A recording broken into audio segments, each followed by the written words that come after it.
Welcome to the Run Your Day podcast, a show dedicated to helping you expand your capacity, take your life in every area to an entirely new level, and creating a day and a life by design. Here's your host, Dan Hafner.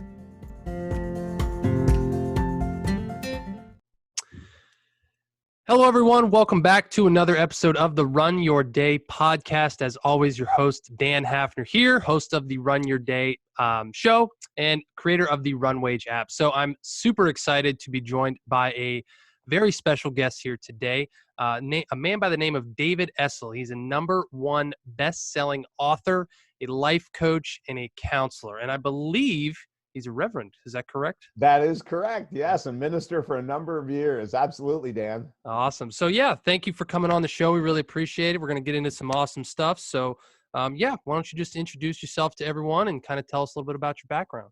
Yeah, it's extremely diverse. As many people, these days, on average, and when we look at the millennials, they have between 10 and 12 career changes over the course of their life. Now, I'm not quite the age of a millennial. I know that's shocking to you, Dan.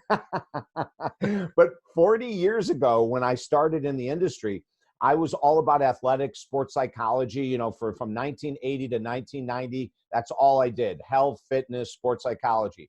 Worked with athletes, basketball, tennis. I played basketball at Syracuse University for a couple of years. So it's a passion of mine, sports. Helping people reach their highest level of capability mentally and physically is something I've always been really into. But then in 1989, Dan, I totally burned out. I burned out. I was traveling 40 weeks a year, speaking all over the world, working with athletes, working with bodybuilders for their head, not their physiques, And I just reached a crash stage.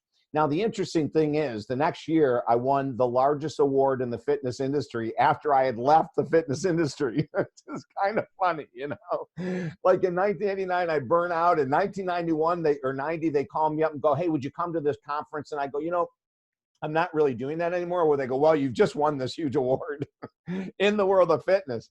But it was the right move for me. And this is one of the billion messages I'd like to share with your audience, is that really you got to trust your intuition. So many times we do it because our parents want us to do it, or our partner wants us to stay in a certain career, or it's security, which there is no such thing anymore. We're finally waking up to realize there's no such thing as security. So you really have to do what drives you. You've got to do when we talk about passion, if you wake up in the morning and go, "Oh, damn," change. Like don't wake up a second or a third day saying, "Oh, damn," wake up an hour earlier and apply for freaking jobs, for God's sake, do something. And that's what I did in 1990. I said, "Damn it, I can't do this anymore." And here's the funny thing that happened. The very next person that contacted me was an athlete. And I said, "Listen, I don't do that anymore," and I wasn't making hardly any money back then, Dan, because I left, my cash cow that I had for 10 years, starting a brand new business. And I said, I can't take you as a client because I don't work with athletics. And she said, "No, you must." And I said, "No, I don't." And she finally convinced me. I said, "Okay, I'll tell you what I'm going to do. I'm going to do 3 sessions with you in the world of athletic performance. Only if you do 3 sessions with me on your mindset that has nothing to do with athletics." Because intuitively I felt she was a runner and her time sucked. And it wasn't her training technique. I'd seen her training technique. It wasn't her coach. Her coach was phenomenal. So I knew there was something going on mentally. On the very first session, now I was a professional counselor / coach. I had left the world of sports psychology. I created what was called a hybrid program, where we combine the best of counseling with the best of coaching. And I said to her on the first session, "I want you to write down what is most frustrating in your life that's happened in the last year." She wrote about 2 words, Dan, and she broke into hysteric tears, crying. She couldn't finish the sentence. She looked up at me and she said, "David, my husband left me a year ago for a woman 10 years younger than me. I've never recovered." So all of a sudden, Dan, I'm in a new career. And I go, "Oh my God, this is what I'm here for." So I worked with her for a year to help her let go of her resentment against her former husband, She went into a new career path. She left the athletic. Her life blew up. We're still friends today, right? And that was my first client in 1990. And that got me so juiced. And I understood a couple things that I didn't understand before that time. Number one, in psychotherapy or therapy or counseling, one of the greatest mistakes we make is we do not give written assignments. It's the greatest mistake that every therapist, counselor in the world makes. Talk therapy is effective for the 1 hour you're with your client. It has no lasting effect for most of us. We have to give people assignments. Just before I got off of a session. When we got off the session, okay, your homework for next week, you've got to do these writing exercises. You've got 2 chapters in this book to outline, and you've got this other recording I need you to do. So from 1990 to today, now what we do is we make sure that if I'm going to see you once a week, you're going to be doing work in between time, because that's where the change takes place. And then from there, I started hosting television shows in New York City. I hosted a nationally syndicated radio show. We just went off air for 30 years. I was with Sirius XM and Westwood One and all these different guys. And I've continued to evolve. When we look at the pandemic and people are freaking out, which I understand health-wise, why people might be freaking out. This is an amazing time to be in business for people. If you collaborate correctly and if you widen your zone, you could find some really exciting opportunities in business right here in the pandemic. But if you're not open-minded, Dan, and if you're surrounded by conspiracy theorists, if you're surrounded by gossipers, if you're watching the freaking news, for God's sake, get the hell off the news, you're going to be a mess. And my work with you today and my work in this world is to let people know that your number one superpower that you may not know you have is adaptability to change. And when you put that to work, brother, we've got people like, I'll give you an example. I work with all different types of people, but about 6 weeks ago, a coach called me up and said, my coaching business sucks. It's always sucked. I've had enough to get by, but I can't make any money. I'm thinking about hiring you. It's the pandemic. The business world sucks. If I hire you, I got to go into savings. And he's going through all these excuses to not do the work. Right? I mean, that's all it was, right? And I said this, I go, I tell you what, I promise you this. If you follow the system I teach you, you're going to have more clients than you have right now, which was 0. So that was a pretty easy guarantee, right? And I said, not only will you have more clients, you're going to raise your rates. Last week, now I think it's been 9 or 10 weeks we've worked together. He has more clients than he's ever had, and he's just raised his rates. So, we've got to understand now, that's not the power of the mind. That's the power of being willing to get out of your old comfort zone, do new things action-wise to get a different end result. And that really is the message of my work. Wow, I feel like we could just end the show. There's so much that you just gave right there. Like, wow. That I love that adaptability to change. That's really cool. So that kind of leads me into my next question I wanted to ask you here. So when I was doing some research on David Essel, right, I found that you have a lot of courses on so many topics. Like here's a couple of them for you. Deepen your spiritual path, codependency kills, divorce guidance, the art of public speaking, master mentor program, peak performance for men. So I was like, wow, like sometimes you look somebody up and they have courses on one thing. Like yours are all over the place. So like, how did you come to produce so many courses on so many things? Well, that's the benefit of ADD. People put it down all the time and I go, no way, brother, look. All right. So that's partially teasing, partially not. I'm pretty old, and back when I was a kid, we didn't have testing for ADD. We didn't have testing for ADHD. I've never been tested, but I'm flat out. Okay. My attention span, oops, it's almost over, Dan. Just kidding. But my attention span is short, but I'm in the perfect career. Every hour is a different person, different topic, different challenge. It's perfect for my personality type. When I look at what's important in life, there isn't anything that is not important. And so I want to be that source that if someone says, I'm going through a divorce, I don't know who to go through. Let me help you through it. Okay, I'm through the divorce. Now, what the hell do I do financially? Let me show you that. Okay, I've got the divorce taken care of and the finances are taken care of. My attitude sucks. Hey, let's do that. So what I've realized is that people need a holistic approach to success. It's not just going to be money, Dan. Money isn't the answer. Yeah. It's not having a perfect body, Dan. That ain't the answer. It's not having a perfect relationship. That's not the answer. The answer is finding your course in life that brings you joy, that allows you to make a difference without having to have it perfect. You know, so many of us, we're handcuffed, you know, because we're not going to be happy until we're making six figures. But then we make six figures and we have seven figures of freaking debt, for God's sake, right? And we all know that crap tune. You know, it's a terrible tune, but we think once I find that partner and we get married and then we go, I'm in hell, you know, because we put all the expectations that partner was going to make our life so incredibly perfect. You know, I have people with outrageous bodies, incredibly ripped competitors that don't see it. They don't appreciate it, you know? Yeah.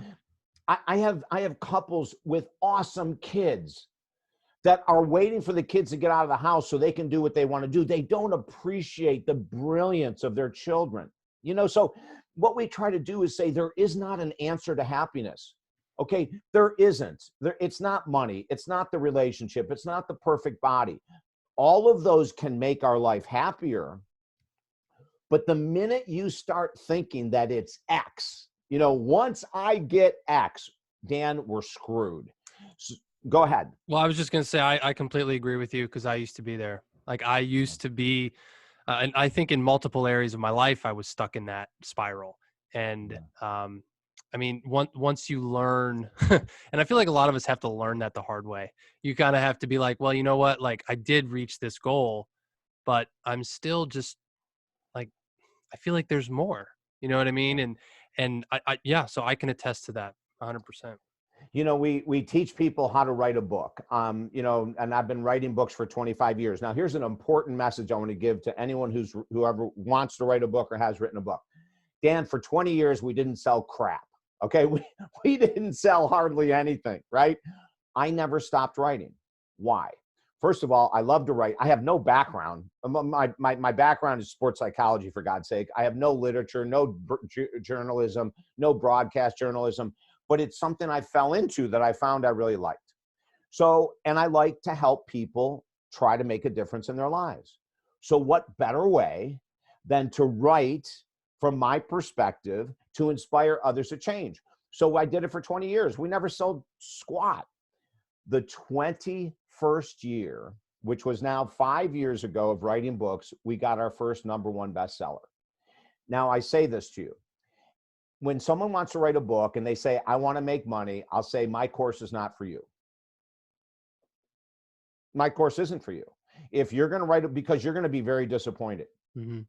The chances of making a lot of money from selling books is very tiny. You have the top 5%ers, the Stephen Kings, and all these different guys that are making the money, right? And then you have the rest of us that, you know, if you're lucky, you can get a #1 bestseller, but you got to be really lucky and very persistent. Well, it took us 20 years of writing to get a #1 bestseller. How many people have that discipline? Very few. If it took you 20 years to lose 100 pounds, how many people have that discipline? Yeah. If it took you 20 years to forgive your parents because they abused you, you know, listen, I could tell you stories of molestation, sexual abuse, rape, and being left for dead. Clients that we've worked with that have busted their butt and come back from these horrendous experiences in life, but only because they were willing to work until they were healed. They didn't work until they started to feel better. They worked until they were healed. And when I look at writing books, now listen, if I never got a bestseller, we just came out with our 11th book, I'd still be writing books, Dan. That is not stopping me from writing books. You know, it's like the last book the last 3 books I've written in 2 days. Now Wow. think about that. 25 years ago, it would take me a year and a half to 2 years to finish a book. My last one, which is really wild, it's called 50 Plus Flavors of Erotic Love. It just came out. It took me 2 days to write in the middle of the freaking pandemic. And I want to tell you a story about the pandemic and like, how can you be creative and write a book in 2 days when your financial situation is uncertain? All of us are, like there are very few of us that really know what the hell's going on financially. Health, my mom and dad are dying right now. And I don't mean that lightly. It's just a fact of life. They're really in the pits. It's a horrendous experience for any child to go through, adult child. I've been helping people grieve their parents' loss for 30 years. I'm not prepared, Dan. I got a lot of work to do to handle that, But in the middle of all this crap, June 1st, I shut off the news. June 1st, I quit reading the crap on social media, unless it was puppy dogs. That's it. I look at puppy dogs and sunsets. If you go to my feed on Facebook, you'll see my new book being promoted, and then you'll see sunsets and puppy dogs, okay? You ain't going to see no presidential crap. You're not going to see racial crap. You're not going to see COVID crap. You're going to see fun stuff, okay? In the middle of this damn pandemic, I let go of all the nonsense in the world, and I haven't missed a thing, Dan. There has been nothing since June 1st that's happened I've missed, okay? And yet, with that kind of peace of mind, I wrote a book in 2 days. With that peace of mind, I've helped couples save marriages over the last several months that were on the verge of divorce. In that peace of mind, I've helped people get sober because I'm not carrying the crap of the world. Now, your audience may disagree, as a lot of people do disagree with me. I know it's a shock to you, Dan, but it does happen. And what they'll say is, but I have to be informed. I'll say, informed about what? What has changed in 3 months regarding the pandemic? As far as I can tell, we're still washing hands, we're still wearing a mask, and there's no vaccine. Am I correct? In a lot of places, yeah, I believe you would be. All right. Okay. I'm the same as you. I've turned off all news. I don't. Yeah, because I did the same thing. I watched it nonstop for 3 weeks, and then I was like, okay, this is done. This is not serving me, and I'm cold turkey. So. Yeah, and I haven't heard any breakthrough news from Trump or Biden. They're just doing their thing that all presidential candidates do. They beat each other up. Well, if you're addicted to chaos and drama, this is the perfect time to be with your TV, okay? And that's all it is. It's an addiction now. Well, yeah, and that's another thing too. Because this kind of ties into the next thing. Where these segues are doing really, really well. Because when I saw things on your site, you're dubbed this leader of the positive thinking movement, right? So do you think that plays into it? I mean, obviously yes, but so what is positive thinking? Like, is it just cutting out all the negative out of your life, or what is it? Can you explain that to us a little bit? I have not a clue. All right. Let's go to your next question. Now, all right. So let me tell you how I got that title, because this will explain some of it. So from 1980 to 1997, I taught the law of attraction. This is obviously, The Secret came out in 2007, so it's way before The Secret. The law of attraction has been around since around 800, okay? It's been around for freaking ever. As a matter of fact, The Secret was written off of a book by Wallace Wattles, written in 1919. That's where The Secret comes from. The Science of Getting Rich. That's what Rhonda Byrne used as her model for The Secret, okay? So anyway, we go, and I taught the law of attraction from 1980 to 1996. And I would travel the world saying, whatever you believe to achieve, you can. Now, that's an absolute lie, Dan. That is a full blast lie. You can believe that you are worthy of $10 million a year, and you can die a pauper, for God's sake. It ain't your beliefs, but I taught that crap, right? Why did I teach it? Whatever you put out into the world must return in kind. It's a bunch of crap.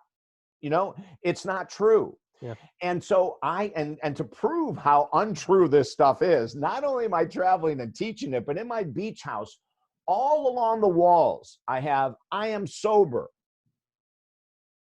I was a raging alcoholic for 30 years. Those affirmations never did a damn thing for my sobriety. I earned $1 million a year.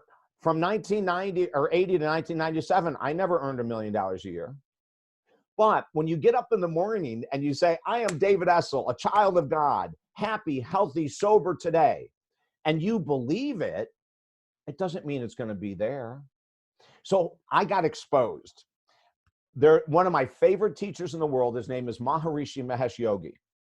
Maharishi Mahesh Yogi was the founder of Transcendental Meditation. The Beatles in 1960 hooked up with Maharishi, fell in love with his work, and took Transcendental Meditation all over the world. In 1996, on the 40th anniversary of Transcendental Meditation, Maharishi Mahesh Yogi chose one radio show to celebrate the 40th year of TM. It was my show. It blew our minds. He could have had Larry King, Howard Stern. He could have had Johnny Carson. If Johnny Carson, I forget if he was still around in 1996. He could have celebrated, and he chose our show, which was incredible, right? So we have him on the show, and I'm interviewing him, and then we go to break. And during one of the breaks, he goes, "Wow, David," he goes, "you really love this positive thinking stuff."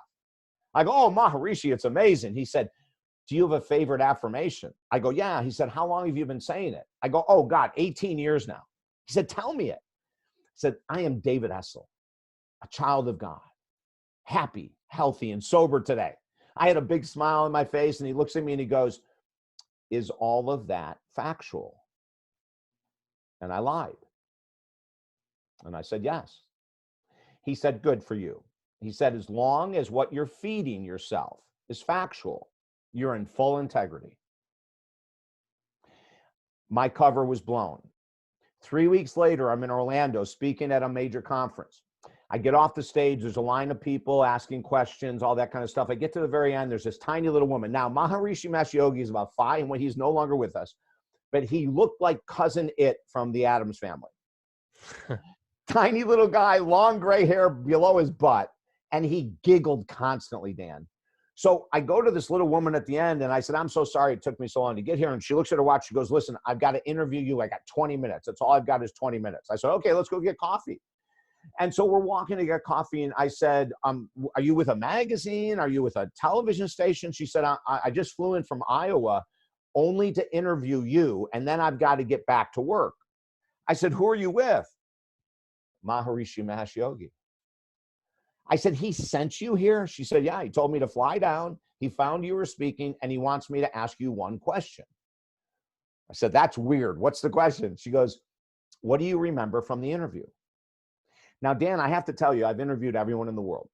I can tell you what Deepak Chopra told me in 1992, Wayne Dyer told me in 96, Susie Orman told me in 97. I could not remember a damn thing.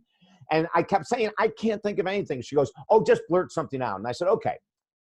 He was filled with childlike joy. And she said, "David, I'm going to tell you something that you're not going to want to hear. But down the road, it's going to come as your reality. The reason you remember Maharishi's joy is because you have none." And I looked at her and I said, "What are you talking about?" And she said, "I've been with him for 36 of his 40 years. We will sit at his feet. He'll lecture. 4 or 5 of us will go outside and talk, and everyone will talk about something totally different. And the rest of us are going, I don't remember him talking about that." She said, "His gift is that he allows you to remember what you're missing in life so you can change your life." Heavy shit, Dan. That is. 3 weeks, it gets better. 3 weeks later, on a Tuesday afternoon, 2:30, 1996, I wake up with my pillows covered with blood, a 4-day binge, cocaine and alcohol. I looked in the mirror, and that was very normal. If you're a cocaine addict, having blood all over is very normal. I looked in the mirror, blood still stained on my face, and I came to the realization that my affirmations were bullshit, that I was living a life of zero integrity, and I had to change today. That's what got me off the law of attraction, the positive thinking, insanity part of it. Now, I'll tell you the good part of it, but that radically changed my life. I realized I was lying to myself. I was lying to the world. I was a parrot, Dan.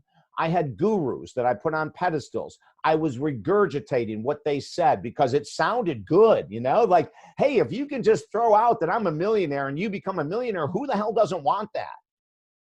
But I realized it was a ruse. It was a lie. And that over the years of interviewing bodybuilders, I'll say to them, hey, do you believe in positive thinking? Like Rich Gaspari. I don't know if that name rings a bell, but he's a former massive bodybuilder with Arnold and these guys. Mm-hmm. I go, Rich, when you won all your competitions, do you believe in positive thinking? He goes, oh my God, yeah. I go, did you ever win a competition simply via affirmations or vision boards? I've asked doctors that. I've asked attorneys that. I've asked authors that, Dan. Not one person has ever said their success came from the law of attraction, from a damn vision board or an affirmation, okay? I am dying here. Yeah, right? and that's a whole nother series of just so many things. I wish we had 4 hours because I would go into everything that you said. But and the thing that stood out to me there was that process that you went through, right? That because man, I don't have anywhere near the exposure that you have with talking to people and all this stuff, but I do. I do talk with people, and I see the community and all the people I engage with on a daily basis.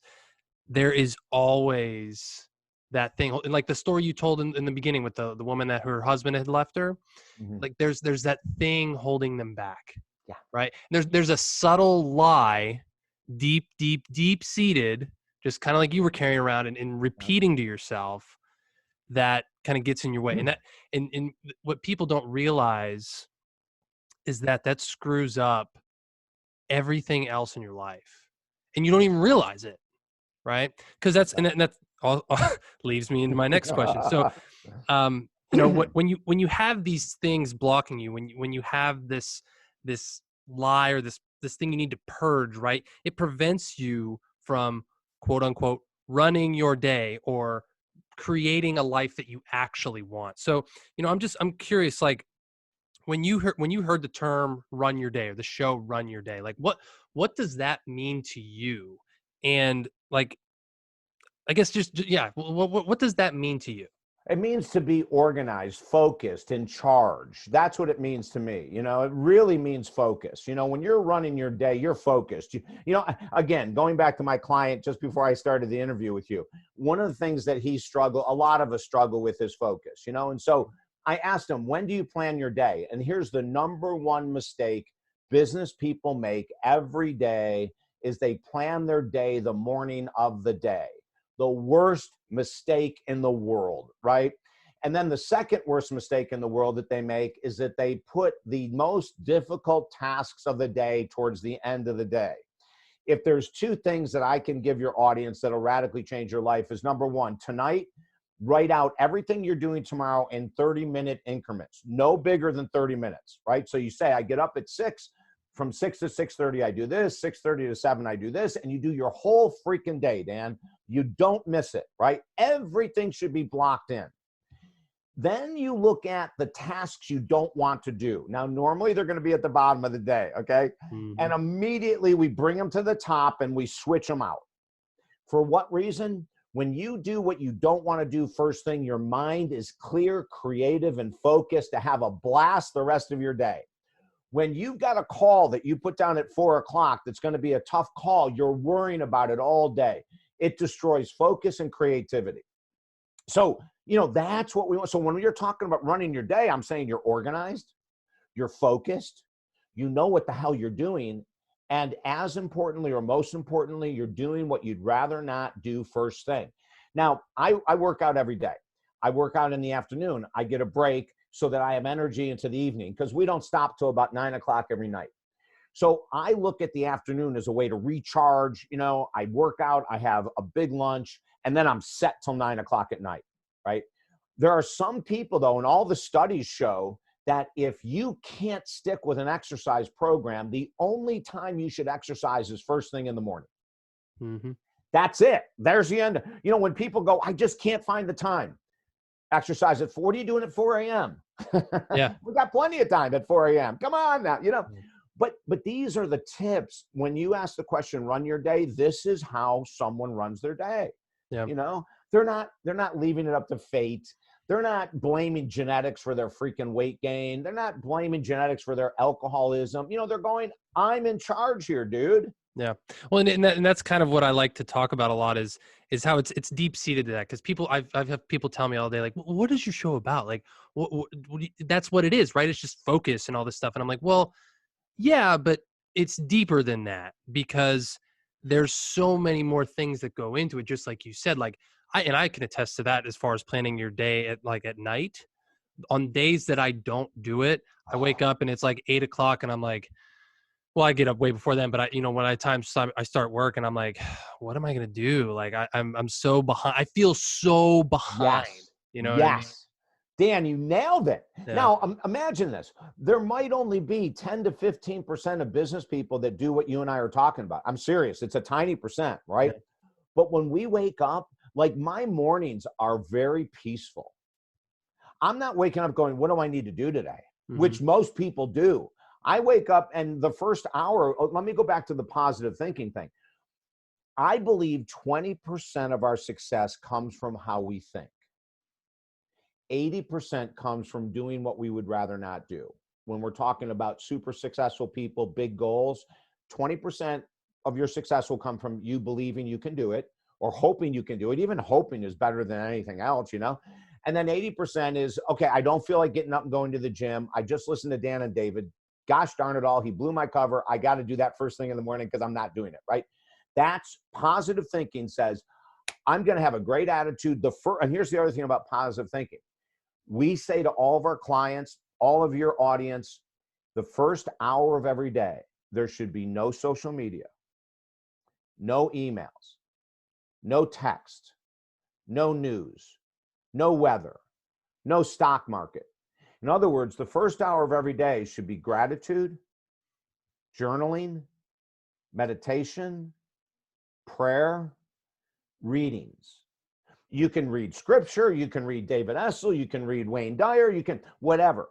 But we say the first hour is the golden sacred hour of the day because that's going to set the tone for the entire rest of your day. Now, you know, one of my other mentors who died way too young, Richard Gerson, Dr. Richard Gerson was huge in my life.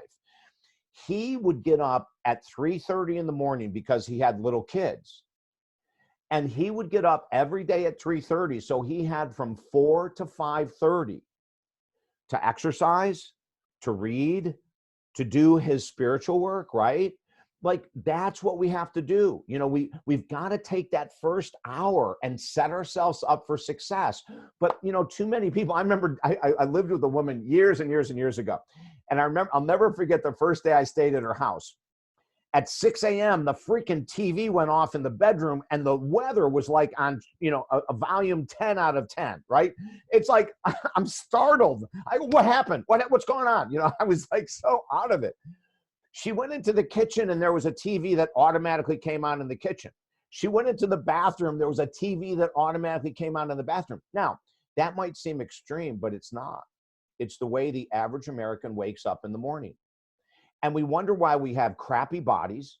We wonder why we have crappy attitudes. We wonder why we have crap energy. We wonder why we have crap relationships. Well, when you take the first hour of the day and you're submerging your brain in a bunch of nonsense, what do you expect to come out, right, Dan? Yeah.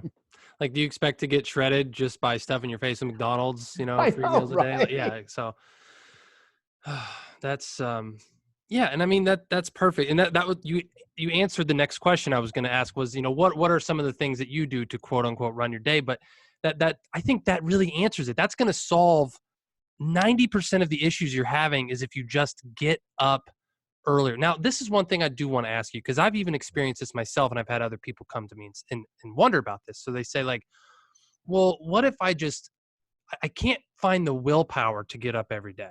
Like I can do it for a week, but then I slack and then I'll do it for 2 weeks. So what do you say to somebody like that?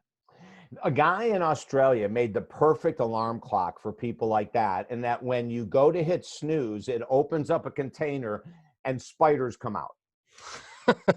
Swear to God. That's a real thing. It's a real thing. Can you imagine? No, I can't imagine that. I don't want to That'll imagine get that. you out of bed, Dan. That'll get you out of bed. All right. So let's talk psychology, because this is, everything that I live in, it really is based on the subconscious mindset. Okay. So the conscious mind is the mind that says, I'm going to get up at 6, I'm going to be at the gym at 6:45, I'm going to blah, blah, blah, blah, blah. Mhm. Right. And then at 6, the alarm goes off. And here's the problem. Whatever habits that we have that are healthy, that are non-thinking healthy habits, is because you fed the subconscious mind long enough a healthy habit, and it latched onto it and it won't let go. As an example, when you get in your car to go to work, do you have to have a sticker on the windshield that says, Dan, go back and brush your teeth? Right. Do you have to have a sticker? No, I do not. Okay. When you get up, is there a sticker on the bathroom window saying, don't forget to brush your teeth? No, Why? because I just do it. How did that habit start? At what age? Whenever, I don't know, maybe 4 or 5 years old, 3, 4. Yeah. On average, 4, Yeah. right? Okay. How old are you now? I just turned 30. Okay. So for 26 freaking years, Dan, you fed your brain the concept that I don't leave the house without brushing my teeth, right? Yep. Now it's become a positive subconscious reaction to the morning.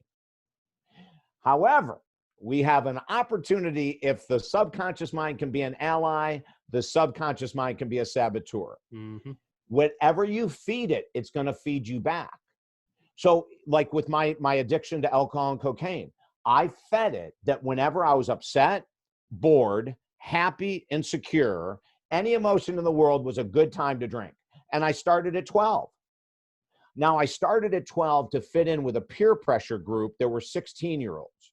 I wanted to fit in, right? Because I had low self-confidence and low self-esteem at 12 years of age. But I could fit in with those guys if I drank. Then the next thing I found was I'm a very emotional, extremely sensitive human being. And for my mom and dad, they lost the lottery when they had me as a child. Okay, they lost the lottery, baby, because I came out screaming, fighting. I have a very explosive personality. I'm very driven. I'm very excitable. I'm very passionate. But when you're a kid, you don't know how to handle all of that emotion. And in most households, we're not allowed to be angry as a child. Mm-hmm. We're not allowed to be insecure as a child. We're not allowed to be sad. Oh, tomorrow's a new day. Tomorrow's a new day, right? So what happens with a highly emotional child that's not allowed to feel their emotions? They start to look for ways to numb them out. So starting at 12, I found my answer to manage my emotions. I could numb them. And it went on for years until finally I woke up one day and said, I need help. But that was a pattern put into the subconscious that I put in myself. Now, there are some patterns in my clients that are put into the subconscious by their viewing of how mom treats dad from 0 to 18. Mm-hmm. So they go, I'm never going to be a dick like my dad. I'm never going to roll over like my mom and just have my dad, have her husband do whatever. And then we find ourselves doing the same damn thing, Dan. Yeah. That's all the time. All the time. That's the subconscious, right? So what we want to try to do in most of our books, we discuss this, is that we want to align the conscious intention of good with the subconscious habit of good. But it takes on average 6 months to a year to turn the subconscious from a saboteur to an ally. 6 months to a year. It takes 6 months. Now, that sounds like a long time, right? But let me tell you some great news. I was a raging alcoholic for 30 years, and in 12 months, I was completely sober. I am David Essel. I'm not a recovering alcoholic. I'm not a recovering addict. I don't ever mention it unless there's a reason to talk about my past addiction. I don't wear it on my sleeve as a badge. That's the old, I'm David Essel. I don't talk about being a former alcoholic. That's a bunch of crap, because I turned the subconscious around. Right now, in 2008, with the big economic crash, I lost all my houses. I went through foreclosure on all my properties. I went through bankruptcy. I started at zero. At not one point, Dan, did I have a drink. Wow. That tells you the power of the subconscious when it's turned around. We have thousands of stories over the past 40 years of people that have never thought they could lose. Or Evelyn Keeling, I write about in one of my books, Focus. She was 240 pounds overweight. 240 pounds overweight. She woke up one day and made a decision. Her subconscious mind had told her it was genetics. That was a bunch of crap. It wasn't genetics at all. It was her lack of exercise. It was her inability to deal with human emotions, and she used food as her drug. When she lost the 240 pounds, she decided to become a fitness competitor. In her 50s, Dan, she walks on stage. Now, for all of our listeners, she doesn't have any gift that you don't have. It's called making a freaking decision. That's the gift, right? In her 50s, she walks on stage in Las Vegas, Nevada, in front of 15,000 screaming fans in a bikini and heels. And on the far right-hand side of the stage was her 240 pounds being wheeled in a wheelchair in a huge poster. And here she is. She took that subconscious mind that says, I need junk food. I need to numb my emotions. I'm fine. This isn't my fault. This is genetics. She threw all of those sabotaging thoughts of the subconscious out of her mind. She brought in the intention to change her life. She followed it with very vulnerable action steps. Imagine this if you can, Dan. Imagine if you were 240 pounds overweight right now, and you could not walk because your legs could not carry you, and two of your best friends wheeled you in a wheelchair into a health club. That's Imagine tough. all the people staring at Dan. Yeah. That's, yeah. Right? Sorry, continue. It is the power that every human being listening to your show right now has, that Evelyn has. You know, Wayne Dyer was a cocaine addict, alcoholic, and nicotine addict. A lot of people don't know that.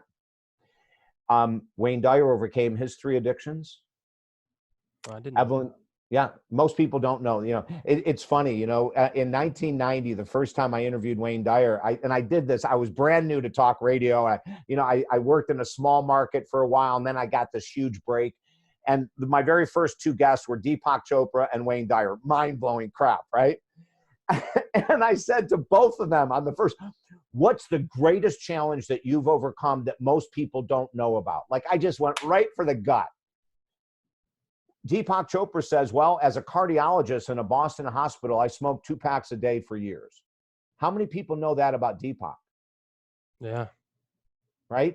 Wow. And he used Ayurvedic medicine to heal himself and to break his addiction. And then I said the same thing to Wayne. You know, I have a great story about Susie Orman, but that'll take us till midnight. You know, all these people, Dan, have gone through hell. You know, like, I don't know anyone that hasn't gone through major challenges that are making a big difference in this world, right? Yeah, 100%. And the thing that I think a lot of people, and this kind of goes back to my question, was like, a lot of people, it's a very isolating thing. And that's why it's so hard, because there's not going to be someone there 24/7 pushing you. You know, you kind of have to become your own best cheerleader and stuff like that. But yeah, like I said, we could talk all day about this. Unfortunately, we're we're over time anyway. So no, this has been awesome. I really, really want to thank you for coming on. Maybe I'd love to have you back on someday, because we just scratched the surface, I think, of a lot of things. So I guess just to conclude, you know, where can people go find more about you and maybe get involved more with you? Yeah, it's great, Dan. You know, talkdavid.com is the website. Really easy to remember. Talk David. It's all I do. Freaking 20 hours a day I talk. So it's a great website name, talkdavid.com. You can go there. We have free stuff. You know, we've got blogs. Oh my God, thousands of blogs on all kinds of topics. As a matter of fact, starting pretty soon, we're going to, you know, you had mentioned all of our online video courses that we have. We're going to start giving 1 a month away for free to everyone. anyone that wants a free online course on changing your attitude, addiction recovery, in about 2 weeks, we're starting that process.